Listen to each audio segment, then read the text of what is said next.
नशा करने में माताएं भी पुरुषों से कम नहीं है। करती हो कि नहीं? चाय तो लगभग सब पीती हो, तो चाय भी तो नशा ही है भाई। दारू पियो कि चाय पियो, फर्क कहिए। 10 रुपया की चोरी करो कि लाख रुपया की चोरी करो, चोर तो चोर ही हो। एक आदमी ने मारो कि 100 ने बम फोड़ मारो, हत्यारा तो हत्यारा ही हो। तो चाय पियो कि दारू पियो, बात तो नशा ही है भाई।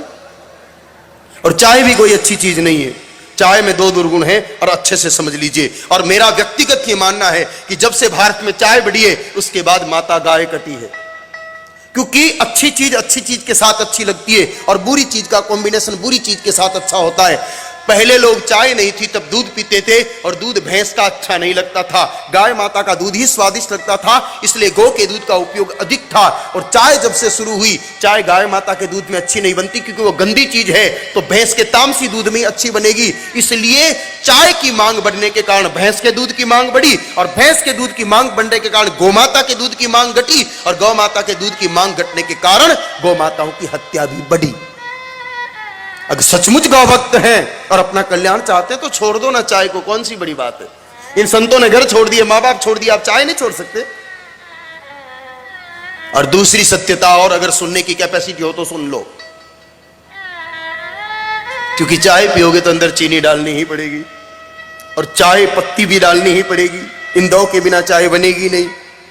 और मेरी दृष्टि में दोनों नॉन वेजिटेरियन आइटम है, दोनों में मांसाहार के अंश मौजूद रहते हैं।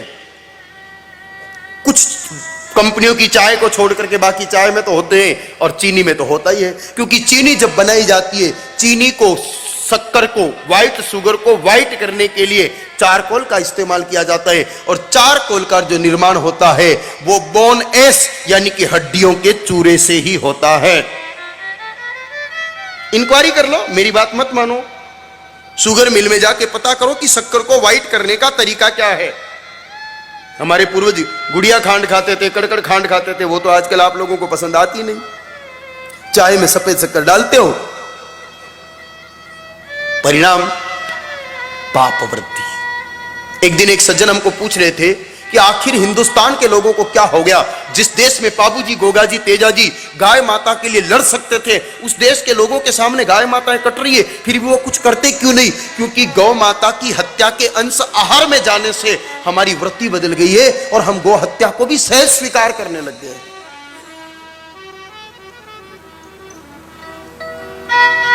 चाहे नैतिक दृष्टि से भी ठीक नहीं है, आर्थिक दृष्टि से भी ठीक नहीं है और स्वास्थ्य की दृष्टि से भी ठीक नहीं है।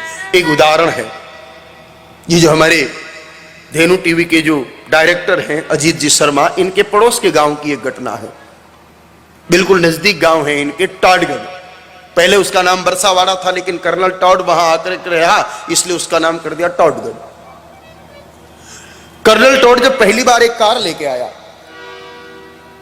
तो उस गांव में एक रावत सरदार हुआ करता था, नौजवान युवक, वो पीछे खड़ा था। उसने मजाक में जैसे ही उस कार का गियर लगाया, कर्नल टॉड ने, उसने पीछे से कार को पकड़ लिया। व्हील घूमने लगे, कार हिली नहीं। वो उतर के देखा तो वो रावत भाई बड़ा जोर से हंसा। उसकी शक्ति को देख करके कर्नल टॉड ने विचार किया रे कि इससे मित्रता करनी ठीक रहेगी, ऐसे लोग तो दोस्त चाहिए। दोस्ती कर ली, अपने घर ले जाने लगा। कर्नल टॉड खुद चाय पिया करता था, उसको भी पिलानी शुरू की। स्वाद में अच्छी लगी, पीनी शुरू की। अब तो जब भी आता चाय पीता। 2 महीने बाद कर्नल टॉड का कोई अतिथि आया, विदेश से ही कोई मेहमान। उसने कहा मैं एक मजबूत मित्र से मिलाता हूं, और उस भाई से मिलाया। कहा इसमें क्या कमाल है? कहा देखो। और फिर उस भाई को कहा कि देख तू कार को उस दिन पकड़ा वैसे पकड़। जैसे उसने गियर लगाया है वो कार के पीछे पीछे घसीटता हुआ चला गया। 2 महीने में उसकी शक्ति इतनी कम हो गई सिर्फ चाय के कारण। या आप टॉडगढ़ की किसी भी व्यक्ति को जाके पूछ लो, ये कथा हर घर में कही जाती है। वहां टॉडगढ़ के लोग सब जानते हैं इस बात को। यह है चाय का शारीरिक नुकसान। लगभग 10 रुपए की एक चाय बनती है घर में, 10 जने हो तो 100 रुपए का ये नुकसान, महीने के 3000 का नुकसान, साल का 36,000 का नुकसान। अरे 36,000 का गुड़ दलिया तो गौशाला पहुंचाओ तो वैसे ही वैकुंठ पहुंच जाओ।